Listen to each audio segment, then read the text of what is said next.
Good morning, good afternoon, good evening. Welcome, everybody. Thank you for joining the series of CIMMYT Institutional Brown Bag Seminars for the year 2021.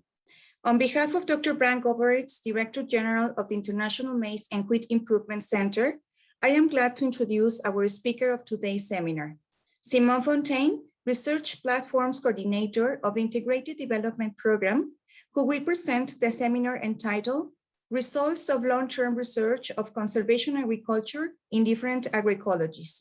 Simon Fonteyne coordinates a network of 55 adaptive agronomic research sites across Mexico in collaboration with local partners such as the National Agricultural Research Institute, universities, extension agencies, or farmer organizations. The common research objective is developing resilient production systems through locally adapted sustainable intensification practices, co-designed with local researchers and farmers. Fonteyne supports the collaborators together with a local team with the design, implementation, data collection, and analysis to ensure the quality and impact of the research. He integrates research across the sites to communicate the results with the collaborators, the local teams, and other actors. Apart from the coordination of the research network, he works on and leads projects on different aspects of agriculture, such as agrobiodiversity, water use, on soil health, with national and international public and private partners, such as FAO and the Soil Health Institute. Working with collaborators across a diverse country as Mexico has given him experience working in systems as distinct as traditional Mayan polycultures, as well as large-scale industrial agriculture. He has worked on topics such as conservation agriculture, climate change adaptation, agroforestry, integrated pest management, diversification, and more, acquiring a broad experience in agronomy and knowledge farmers' needs. Fonteyne earned his master's degree on foliar diseases in rice cultivation in the Philippines and his PhD on bioenergy crop production from the European Union. Fonteyne is author of several scientific publications on various topics of sustainable agriculture in Mexico. Simon Fonteyne, the floor is yours. Thank you. Thank you, Isabel.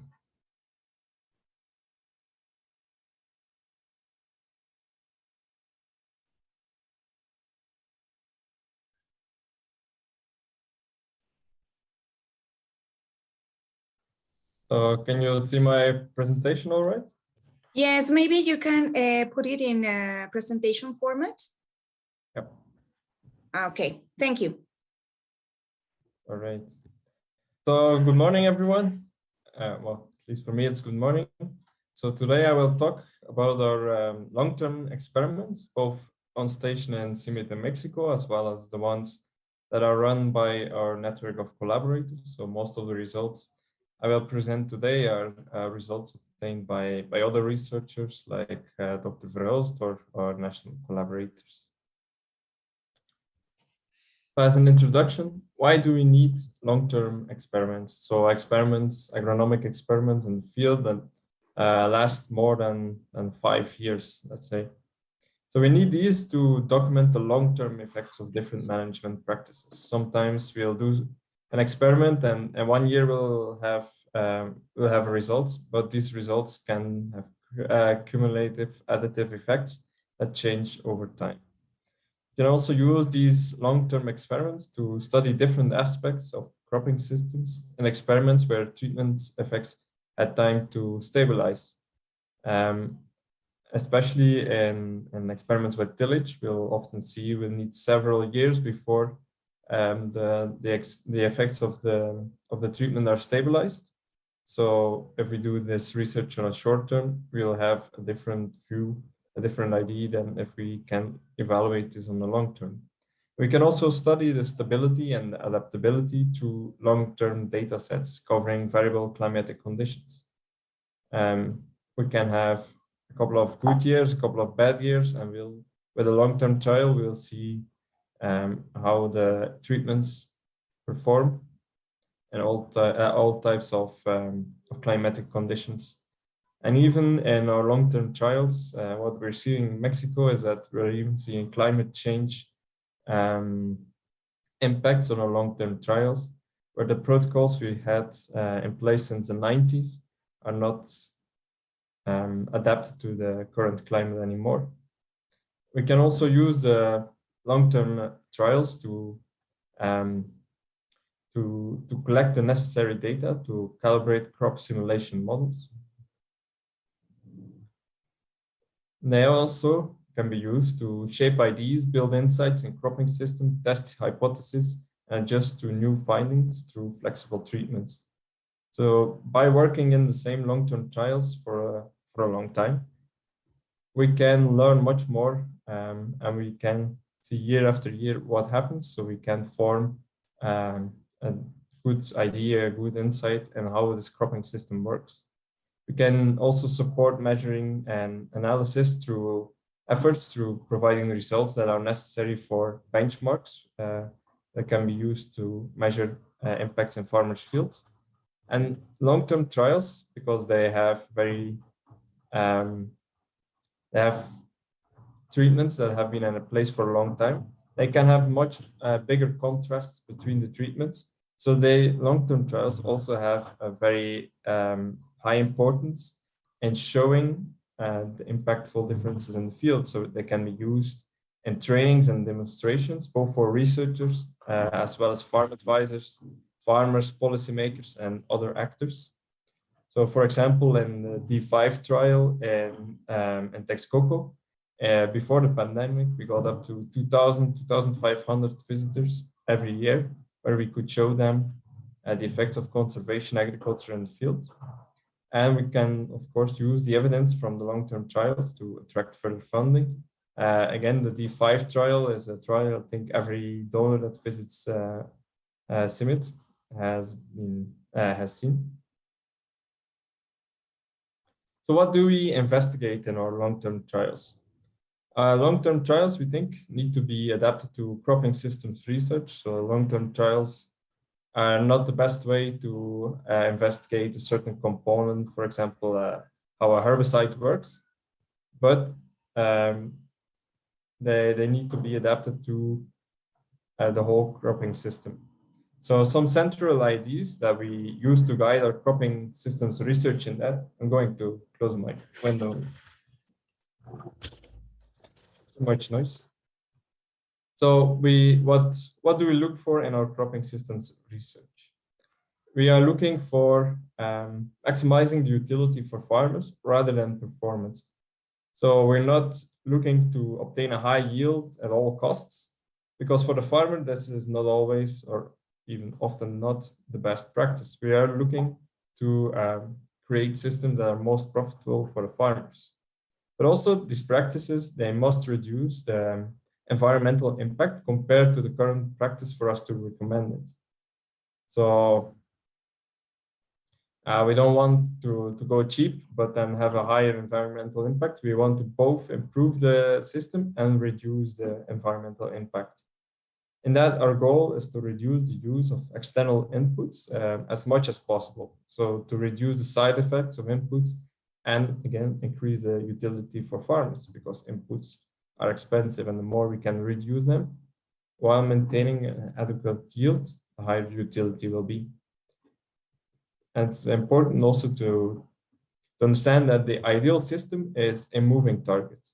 So there's no one perfect system. We'll do experiments, we'll learn, we'll improve the system. But based on that, we'll do, again, other experiments from which we can further improve the system. So as new knowledge is acquired, the ideal system keeps on improving.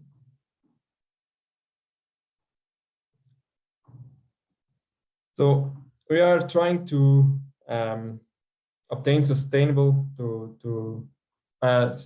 agriculture in our trials. So we are looking for agricultural practices that avoid the depletion of natural resources and can maintain productivity at the same level or higher indefinitely. So in CIMMYT, based on our research, based on our long-term trials, we consider conservation agriculture the foundation for sustainable agriculture. But conservation agriculture is not the only way and the only thing necessary to obtain sustainable agriculture.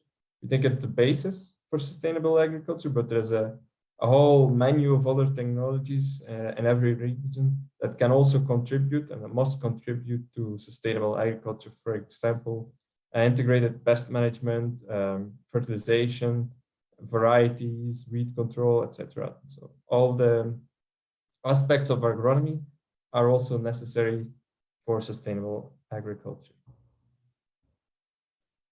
Then what is conservation agriculture? So conservation agriculture are farming systems that promote minimum soil disturbance. So we try to avoid tillage, especially avoiding plowing, the maintenance of a permanent soil cover, so keeping a residue cover or a cover crop or having a permanent crop in the field. And we look for diversification of the plant species. So it can be crop rotation, it can be intercropping, or any other diversification practice. And we consider this the basis for sustainable agriculture because of the known effects that we have observed and that others have observed in the field. So there are reduced production costs because tillage, you need to remove a lot of soil, so it costs a lot of energy, so it costs a lot of money. So removing tillage reduces your production costs. It increases the soil health, so it leads to increased infiltration. The residue cover leads to reduced evaporation. So especially under drought conditions, we've observed higher yields. Conservation agriculture increases soil organic carbon contents and carbon stocks in most conditions, because if you don't do tillage, you're not reducing the organic carbon in the soil, and you're adding more residues and roots every year. The increased infiltration, the soil cover also results in a reduced soil erosion and in an increased soil microbial biomass and fauna. That was the introduction on what in theory we're trying to obtain. How do we get to that in practice in our long-term trials? So in Mexico, we currently have 6 long-term trials in different agroecologies, because our different research stations are in different agroecologies. There are 3 in Ciudad Obregón that have started between 1992 and 2014. So that's here in the north. It's a weed-based, furrow-irrigated, high-input production system. We have 2 long-term trials in El Batán, Texcoco. It's a semi-arid, rain-fed, maize and small grain, low-input region. And we have 1 long-term trial started in 2012 in Tlaltizapan, which is also rain-fed, but it's a tropical intermediate, about 1,000-meter altitude production system. Apart from the long-term trials on our research stations, we also coordinate a network of research platforms. So these are long-term trials in over 50 locations in Mexico. They were started between 1996 and 2019. And they cover a wide range of production systems and agroecological conditions. Mexico is a very diverse country with basically every agroecological production system imaginable is present in the country. So it goes from the most traditional maize-based production systems to very high input, large-scale production systems and everything in between. And all these research platforms, they have the intention to be long-term trials that try to adapt sustainable agricultural components or principles to the local conditions.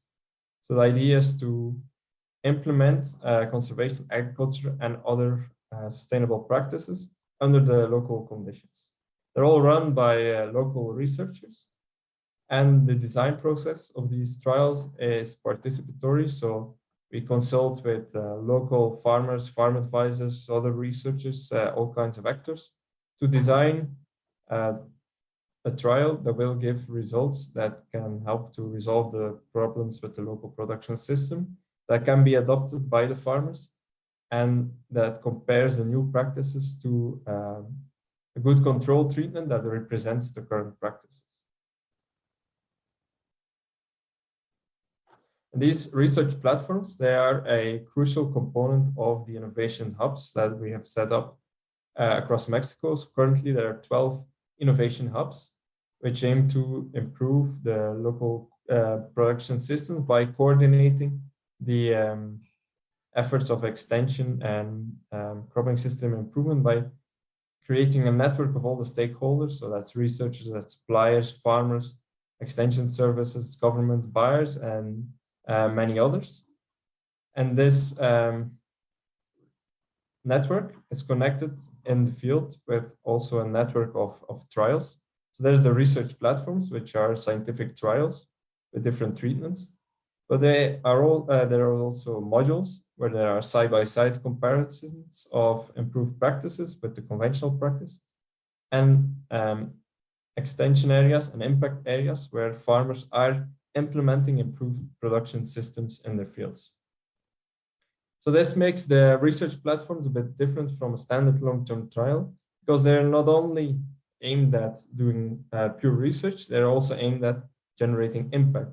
So they have also always a component of demonstrating improved practices or demonstrating also bad practices to show that you shouldn't do them. And they have the aim to adapt and generate adoption of the sustainable practices. There's also an important part of them where there is the feedback. So there will be feedback between the different components we have. So between the side-by-side comparisons, between the extension areas, to make sure that the treatments that are evaluated in the platforms give answers to the problems, to the question that the farmers and the extensionists in the region have. And because they are embedded into the innovation hubs, they often also, the platforms also often have other goals. For example, they can be a focal point for trainings, for extension, for machinery points. Machinery points are places where we will make available new machinery to the farmers so they can try it out before they buy it. And there can be other functions to these research platforms. So they are long-term trials, but they also have a more extended objective. So now I will give an overview of a bit of the results of some major long-term trials that we have. Of course, there's over 60 trials in this network in Mexico, so I cannot talk about all of them. I will talk about some of the main ones, some of the ones where we have some recent results. I'll start with D5, our most important one, where we are investigating conservation agriculture and comparing it to the conventional production system of maize monocultures, heavy tillage, and residue removal, which gives us, in general, better results, especially in drought years, as you may see in this picture. So this trial started in 1991 in the semi-arid highlands of Mexico. It evaluates 32 treatments, which are all combinations of the main components of conservation agriculture. So we are investigating rotation, maize-wheat rotations, or maize or wheat monocultures, as well as more extended rotations with beans, triticale, grass pea, and minor rotation crops. We also evaluate tillage, comparing conventional tillage, zero tillage, and permanent raised beds. And we also evaluate different levels of soil cover, so keeping everything, removing everything, or keeping part of the residues in the field. Combining these three components, we get to 32 treatments, which most of them have been in place since 1991. If we look at the main treatments that are representations of complete conservation agriculture and the conventional system, we can see for maize and for wheat that we have higher yields in general in conservation agriculture. Those are the green lines, are conservation agriculture, compared to the red lines, which are compared to the blue lines, which is conventional agriculture. See, we have higher yields in conservation agriculture almost every year. But we also see in years with a severe drought, for example, in 2009, which was the year of the picture I just showed, and we see a much larger difference between conservation agriculture and conventional system. Especially in maize and wheat, the differences have been smaller than in maize in general.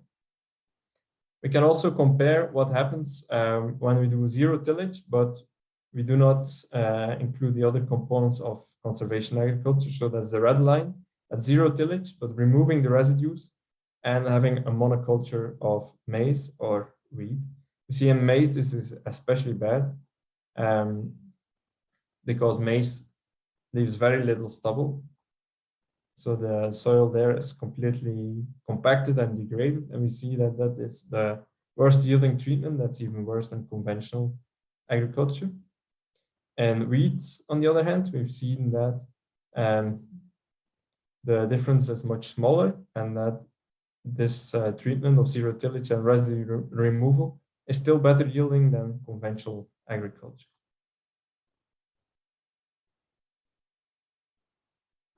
And the fun thing about long-term trials is that if you wait long enough with long-term trials, you will have another drought year. So this is exactly the same picture as the one I showed before, but 10 years later, where we had another drought, where we could observe the same results. This D5 trial has been one of our trials where we have collaborated with many researchers to do extra investigation. So we don't have only results on yield. We have also collaborated with other researchers to evaluate other aspects of agronomy in this trial. For example, we have evaluated the carbon stocks in the soil, where we could see that zero tillage, keeping all the residues, at 20 tons per hectare higher carbon stocks in the soil compared to conventional agriculture or zero tillage without residues. We've also seen that incorporating the residues, so keeping the residues but incorporating them, did not change the carbon stocks in comparison to removing all the residues. However, this study was done about 10 years ago. In those times, we didn't see visual differences or yield differences between these two treatments. In the last years, we've seen bigger differences between these, so maybe it's time to repeat this sampling. Another thing we can see in the long-term trials is what happens with the dynamics of weeds if we implement the components of conservation agriculture. So we did a study where for 3 years, we measured the incidence of weeds, so the number of weeds, biomass of weeds in the main treatments to see which components of conservation agriculture impact weed incidence. So what we've seen is that if we compare full conservation agriculture to a conventional system, we had 91% less weeds in maize and 81% weeds less in wheat. It was especially important in the treatments with wheat, because in the wheat monoculture treatments, after all those years, we cannot control the grassy weeds very well anymore, and they have become completely infested with grasses. While in the treatments with rotation, we can use other herbicides and we don't have this kind of problems. The trial has also been used to study the biodiversity of insects in the field, and Rivers et al. They found a higher incidence of predations in wheat in conservation agriculture compared to conventional treatment, but they did not observe any difference in maize. The trial has also been used to study the incidence of diseases and nematodes, because there's always a question in conservation agriculture, does it lead to higher diseases?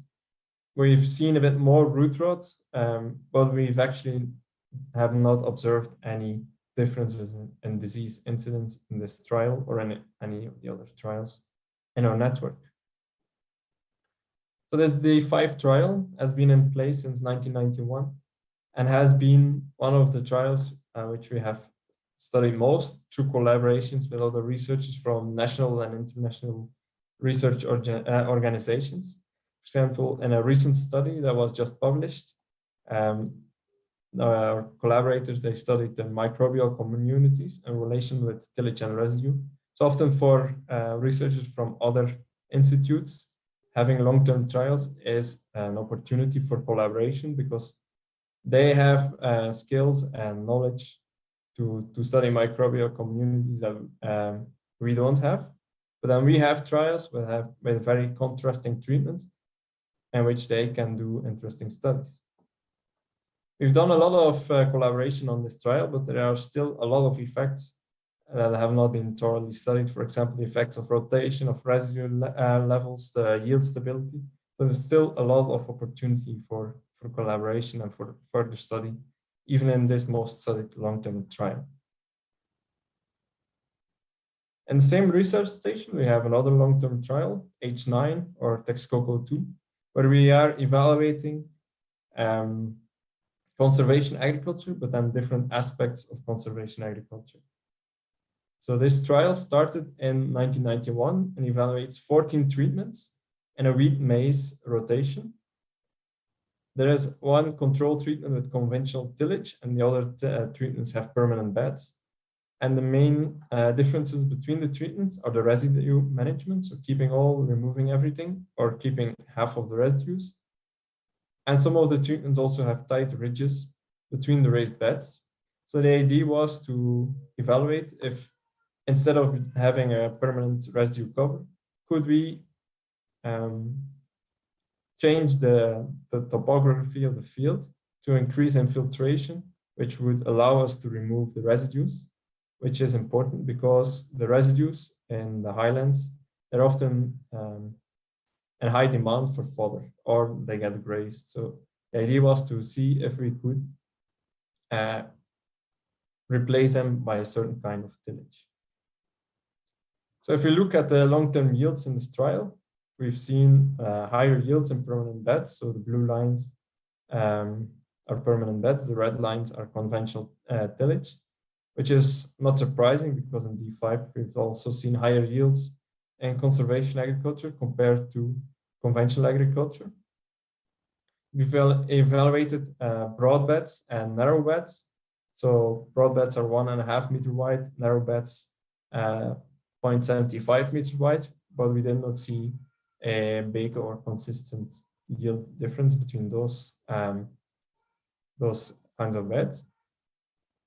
If we then look at the effects of residue levels and tying the beds together with ridges, we've seen that the highest yielding treatments for both maize and wheat was keeping all the residues.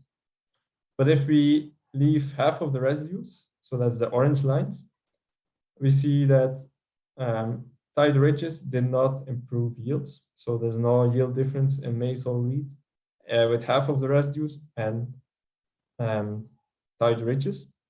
But then if we look at the treatments in red, where we removed all the residues, we did see a benefit of tied ridges. So the treatments where we remove all the residues for both maize and wheat had lower yields, but a significant increase in yield with the tied ridges. So from this, we can conclude that the most economical, the highest utility in this kind of environment could be obtained by the treatments with the partial residue retention, because the yields were only slightly lower than keeping all the residues. But given the high value of the residues for fodder, this value of the residues compensates the value of the grain. Now, this trial had been in place since 1991. We've evaluated the results of residues and tied ridges for about 20 years. So after this period, we decided that it was time to focus on other research questions, because the residue level, the tied ridges question had been resolved. So we decided to maintain the same tillage in the same place, then changed the trial to be completely rain-fed. we've had since the beginning of the trial in 1999. Rain started in May, but then later the rains started falling more in June. So we decided first to give an irrigation in May to keep the trial conditions the same.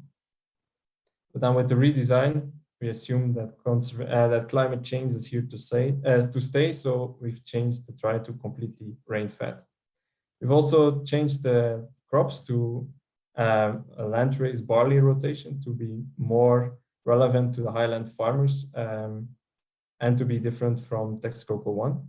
And now we are evaluating a new research question, which is what is the best soil cover management? So we're comparing mulching, grazing, cover crops, using compost or removing all on these permanent beds, and we compare it to conventional tillage system.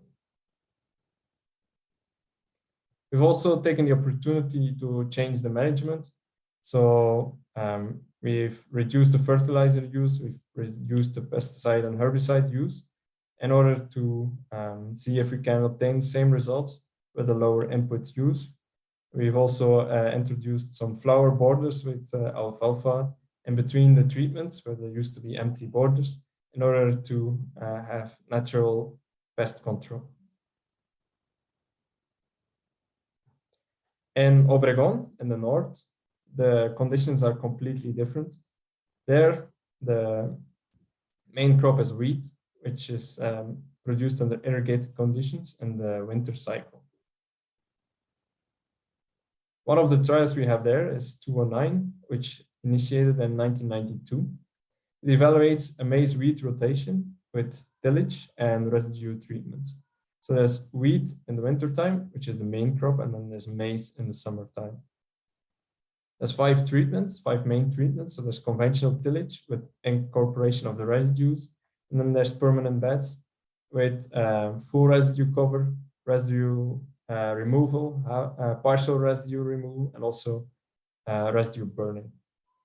So if you look at the long-term yields of these treatments, we've seen that there's no real yield difference in between conventional tillage and permanent beds with residue cover, which can be expected because as these are irrigated conditions, we don't really have a drought stress environment. But we've seen also that the burning treatment, so the red line, has been consistently worse yielding than all the other treatments. Recently, we collaborated with an institute from Canada to evaluate what has happened with soil organic carbon in this trial over time. So these collaborators evaluated the organic carbon content in the different soil fractions, so sand, silt, and clay. And they reported that in the sand fraction, there was more organic carbon in permanent beds with residues, while in the silt fraction, there was more organic carbon in permanent beds with burning. So that's basically black carbon that gets maintained in the soil, while with clay, there was no difference. Actually, the highest carbon content was in the permanent beds with burning. However, if we see the yields, that doesn't mean that this was the best treatment. These long-term trials also have subplots with nitrogen levels. So there's 0, 150, and 300 units of nitrogen. And what we've seen there is that there was an increase in organic carbon with fertilization. So the more fertilization, the higher the organic carbon in the soil, which makes sense because the plants are more productive. But this also allows, this long-term trial also allows us to show the benefits of fertilization, because often it is said that synthetic fertilizers destroy the soil. But this trial shows us that this is not the case, that with more fertilization, we can also improve the soil. So these trials, they were long-term trials on station. Now I'm going to highlight a couple of research platforms. The research platforms, as I've said, they are located in all kinds of different agro-ecosystems, because in all agro-ecosystems, we can improve the system, we can make it more productive, more profitable for the farmer while reducing the environmental input. But if you see the differences between the production systems in Mexico are huge. So we cannot just generate blanket recommendations. We have to do research in every different condition in order to make sure that our recommendations or results are adapted and are adoptable by the local farmers. One of the trials we have is in Tlaltizapan, Morelos, where we evaluate the conventional system of heavy tillage and compare it to minimal tillage or to permanent beds. The trial started in 2012, and we've been evaluating the tillage system since then. So if we look in the first years, there was no significant yield differences between having conventional tillage, so the red line, minimal tillage, the black line, or permanent beds, the green line. We've seen a big impact of changing the hybrid. So from 3 to 4 tons per hectare to 8 tons per hectare, just by changing the hybrid. But then in 2018, we took the decision to start removing the residues. So this trial is in a tropical conditions. It's not in the highlands of Bataan. It's in the lowlands. It's tropical, very hot. And there we've seen that since we've started removing the residues, the conventional tillage treatment has been consistently lower yielding than the permanent beds or the minimal tillage with the residues. We've also evaluated the use of a winter cover crop, Crotalaria, but actually we've seen no yield benefits over the years of using this legume as a cover crop. And we've actually seen some negative results. So in the 2 treatments with the cover crop, we have a significantly lower infiltration rate than without the cover crop. Another of the oldest research platforms is in Soledad de Graciano Sanchez, which actually started before we started the research trial network. And as you can see, it's a trial where there's also very strong differences between the conventional system and conservation agriculture. So this trial started in 1997 and evaluates an irrigated maize oats rotation with different types of tillage and different levels of residue cover in permanent beds. What we've seen there is that the results, the yields of maize in permanent beds have been higher than in conventional tillage, especially since we've changed to a higher yielding hybrid. The yields of permanent beds have been much higher than yields in the conventional tillage treatments. There are also different levels of residue being evaluated in the trial, but actually there's no differences there between a 0% or 100% residue cover, which is probably due to the fact that it has 2 crops per year. So these 2 crops, they already generate almost a year-long soil cover. So the extra residues have not helped much in this situation. One of the main benefits of conservation agriculture in this location is the increased infiltration rate. So if you look at conventional agriculture, the soil has been completely degraded by the tillage and the residue removal.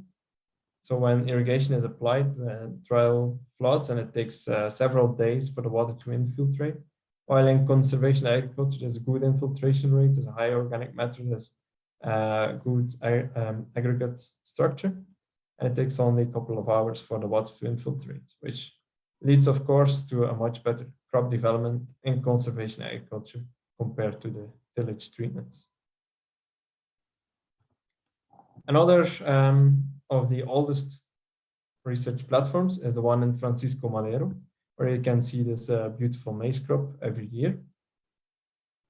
In this trial, we've evaluated different tillage treatments and a maize oats or maize wheat crop rotation. In this trial, we've been adapting conservation agriculture to the local conditions, and we've had some had to adopt the trials over time, we've had to adopt the treatments over time, because in these conditions, we have a very high residue cover. You see, we can have yields up to 20 tons per hectare. So if we keep all residues in place, this creates some complication in sowing. And the soil also can seal when after sowing, so that can lead to lower germination rates and zero tillage.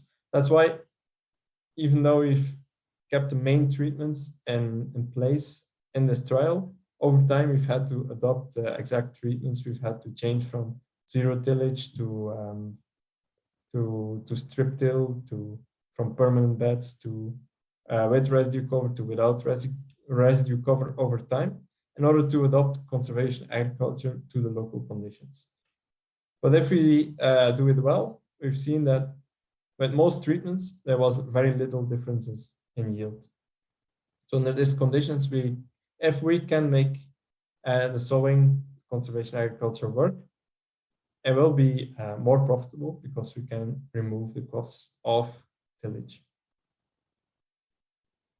And even though we have not seen differences in yields, we've seen improvements in soil quality with conservation agriculture. We've measured the organic matter content of the soil. We've seen that in conservation agriculture, in the top 0 to 5 centimeter layer, this was significantly higher than in conventional tillage.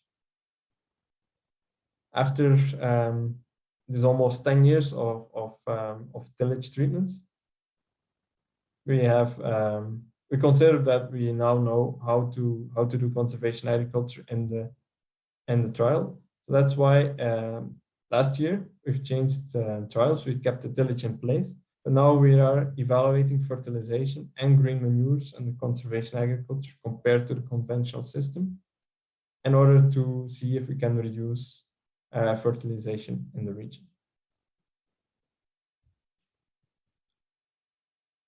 So these were some of the research platforms that we have. We of course have much more different results, way too much to present right here. But if we have this network, it also allows opportunity not only to look at individual sites, we can also do some meta-analysis of the different sites and see what are the general results of the treatments that we are evaluating. So we've done some studies already on soil health and permanent beds across different sites, but there are still many other aspects of sustainable agriculture that we could study by joining the results of all these different trials. One recent publication that we did was on soil health. So we studied soil health in 20 research platforms in central and southern Mexico, which had at least 3 years of conservation agriculture in place.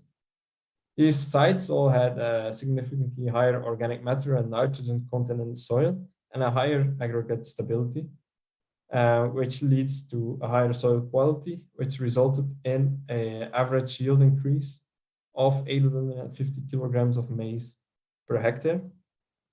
So in most sites, there was about the yield increase of 850 kilograms per hectare, and 2 sites, the oldest sites, it was much higher, the yield increase. While on one side, we saw lower yields in conservation agriculture compared to conservation agriculture because of problems with plant establishment. We've also evaluated other soil health parameters, but what we've seen is that these were very different between all the different locations, which validates the need for a research platforms network, because the effects of conservation agriculture on the soil quality, on soil health, depended very much on the local conditions. So it's not because we have validated, investigated conservation agriculture in Texcoco that we already know how it will perform across Mexico. We can also use the research platforms network to see what is the effect of conservation agriculture on yield. So these graphs, they compare they show the yield differences in conservation agriculture in a certain site and year compared to the conventional practice. And we see that in general, conservation agriculture yields more, about 30% more. And we also see that with increasing age of the research platform, the yield differences get higher. So this is both because of the established effect of conservation agriculture and the conservation agriculture treatments, but also because these treatments compare CA to the conventional tillage. So the conventional tillage treatments, they get degraded over time by the tillage. So the yield gap between the two systems keeps on increasing in long-term trials. We also did a recent study on permanent beds. So as I've said, permanent beds, they can be narrow or broad or wide. Both options, they have their pros and cons, but how do they impact yield? We actually did not know. So there were several research platforms, 9 research platforms, where there were treatments which had as only difference the size of the bed, because the local researchers, they were interested in knowing which type of bed is the best practice for our local conditions. So Saldivia and collaborators analyzed all the results together of these research platforms, and they concluded that the width of the bed does not impact maize or wheat yields significantly. So the choice of this arrangement has to be taken based on other parameters, such as the practicality. So how easy is it to sow, to work with the residues? How can you irrigate? How can you control weeds? And other factors. We can also use the the research platform network to evaluate the utility of the treatments. So in this graph, we see the production costs against the maize grain yield, and we see an increase. With increased production costs, we also see increased grain yields. But if we compare the production costs against the utility, we see a much lower, we don't see a real correlation between costs and utility, which also shows us that in our research, we don't need to look at maximizing input use. We need to look at optimizing input use, and we need to look at non-monetary inputs as the most important things that we can bring to the farmer that can improve their utility. The networks of long-term trials are also an opportunity to collaborate with other researchers to exchange knowledge. So several of our long-term trials, they're part of the Global Long-Term Experiment Network, which is coordinated by Rothamsted Research. So if you know about long-term experiments, Rothamsted has one of the most important ones in the world. And this is a network of long-term agricultural experiments and associated researchers spanning 6 continents and representing a range of climates, environments, crop systems, and farming practices. So the longest running CIMMYT long-term experiments are all included in this network. Also in North America, the Research Platforms Network has been an opportunity to collaborate internationally with other researchers. So 16 of our long-term trials, they were part of the North American project to establish soil health measurements by the Soil Health Institute. So in 2019, 120 long-term experiments were sampled for soil health parameters, which are now being analyzed to evaluate the effects of all the soil health parameters in relation to agronomic practices across these 120 sites. We're also entering in a new collaboration with USDA in the DRIVES project, which will aim to join the data from long-term trials which have rotation treatments to evaluate the effects of crop rotation, crop diversity on yield stability, and other agronomic parameters. So to conclude, the long-term trials, they are an invaluable source of information about sustainable agriculture. And the long-term trials can help us to show the cumulative effects of the practices we are evaluating, which is especially necessary in conservation agriculture, because in conservation agriculture, we will be improving the soil, while at the same time in conventional agriculture, we will be degrading the soil. So if we have long-term trials, we can see how these differences accumulate over time. And also the long-term trials, they are an opportunity for engagement with partners, be it farmers, researchers, or other actors of the value chain. So I include some references for the reading about the recent publication that we and our collaborators have made about our long-term experiments. And we have to also thank the donors and make it possible to maintain these treatments over time. So thank you for your attention, and if there's some questions, feel free to ask them. You can put them in the chat or ask for the word. Thank you, Simon. We have one question over here from ML Yat. How can we make a strong case of CIMMYT long-term trials on conservation agriculture across Latin America, Africa, and Asia to inform donors to make continued investments for the sustainability of not only long-term trials, but for a mechanism to inform policy using multiple indicators which are critical to achieving the global commitments of the Sustainable Development Goals?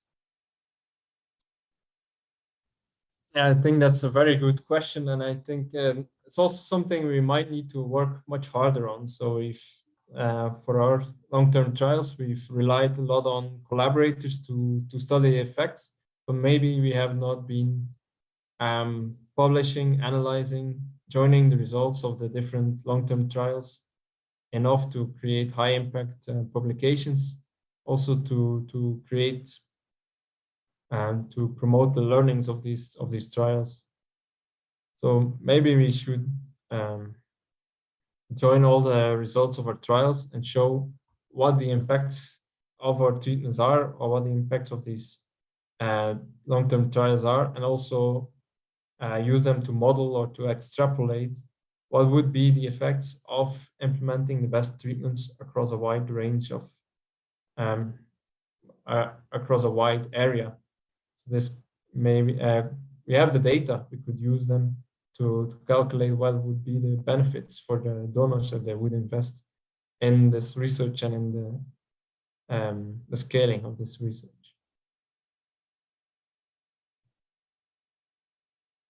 Thank you, Simon. We have another question here. Have you specifically measured N2O emissions and nitrous oxide emissions? And if so, how? I have not done that recently. I think Ivan Ortiz or some of his collaborators have done that a long time ago. I don't know exactly what the results were. I don't think they were very worrying. Thank you, Simon. There's one more question here. Thanks, Simon. A really interesting presentation. Could you comment on the effect on grain quality, protein, starch for wheat or maize?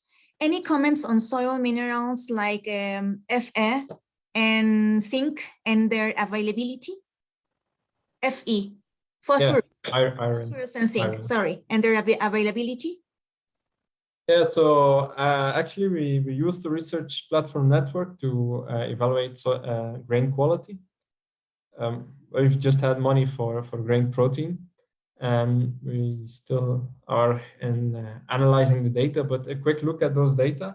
What it showed was that there was no real effect of conservation agriculture per se on grain quality, but what we did see was the dilution effect. If you have a higher yield, but the same fertilization, of course, you'll have less protein in your grains.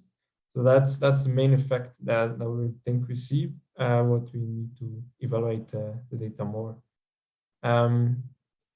We've also seen actually bigger effects in our trials in Texcoco than we've seen in the research platform. So that's something we need to look a bit more in, but there's probably not a very big effect there.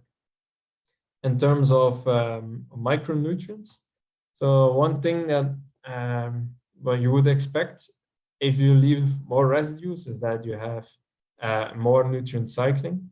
But actually, by analyzing nutrient contents, nutrient availability in the research platforms with different treatments of residue removal or keeping the residues, we actually see very little difference in nutrient content. So it's not that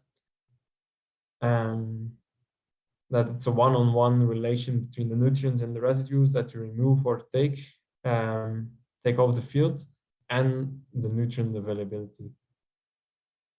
So it's much more related to the original conditions of the field than to the conservation agriculture, at least in the time frame that we can measure it. Thank you, Simon. There is one more question here. During the years at Texcoco Plotify, you changed the maize hybrid planted at least once. What was the effect of the hybrid change on the grain yield those years? Yes, so in Texcoco, we have some trials, some component trials where we evaluate local hybrids and local and CIMMYT wheat varieties, because every 4-5 years we update the maize hybrid, and we see that with the improved maize hybrids we see a better yield, of course. Also, what we see in our long-term trials is that there is if you have a better hybrid, then you can also obtain even bigger differences between the treatments, because if the yield potential of your hybrid is what is limiting the yields, then you can improve the conditions all you want. You won't get very high yields. But then if you have a high potential hybrid, then you can also obtain the full potential of the improvements in soil quality that you've made. We've also seen that in wheat and D5 actually. So for a long time, we used locally liberated wheat varieties, but actually these were not disease resistant anymore, and no new varieties were released for a long time. So we see a stagnation of yields in wheat for a long time, until in 2019 we changed to a CIMMYT variety, which is not officially available, but which is much more disease tolerant. And there we see again this very big yield increase. Actually, wheat yielded as much as maize in 2019. And there we see a very big difference again between conservation agriculture and conventional practice. So there's certainly an interaction between conservation agriculture and varieties. You need a good variety to obtain the maximum benefits of your improved conditions. Thank you, Simon. Thank you, Simon. Thank you very much for this. Also, there are some comments Berted in the chat box regarding the results of some researches. Some research and studies made related to nitrous oxide emissions in Ciudad Obregón and in D5. So you can find that information in the chat box regarding the previous question. There is one more question, but we are already in time. So I will send you these questions. You can reply this one to Lopez Ridaura for further clarification of this one. And I don't know if you have any final comments, Simon, for your presentation. As a final comment, I think we should, as Amel commented, look at how we can join the results of these long-term trials and to make a better case, a more stronger case of why they are important and what are the benefits and for the farmers that we can prove and that we can obtain with our long-term trials. I think it's a very important research that we have that we need to take advantage of, and we need to use more than we are currently doing. Thank you. Thank you all for attending. Thank you very much. So I would like to appreciate Simon Fonteyne for this very interesting seminar regarding the results of a long-term research of conservation agriculture in different agroecologies. This seminar is posted in our CIMMYT webcast, so you can share this with your colleagues, and you can also direct your questions and further discussion with Simon Fonteyne if you would like to know further. Thank you very much, Simon. Stay safe.